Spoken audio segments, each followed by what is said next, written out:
పరాలిస్తే తర్వాత శారదాదేవి గారు ప్రసంగిస్తారు. అందరికీ నమస్కారం.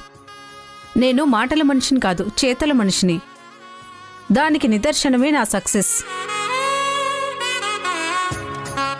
వ్యాపారం అనేది వ్యసనంలా మార్చుకోవాలి. అప్పుడే మనం దాన్ని వదలలేము. చాలామంది ఆడవాళ్లు ఇంటికే పరిమితమైపోతారు. అన్నిటికీ భర్త మీదే ఆధారపడతారు. వాళ్ళందర్నీ పిలిచి మగవాడి ముందు తల వంచుకోకండి, ఎదిరించి బ్రతకాలి అని నేర్పుతాను.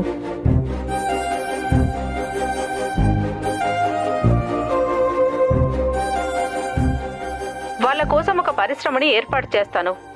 వాళ్ళకలా ఉపాధి. ఊర్మిళ గ్రూప్ ఆఫ్ కంపెనీ తరపున ఆ కంపెనీ CFO అయిన భానుమతి గారు మాట్లాడతారు.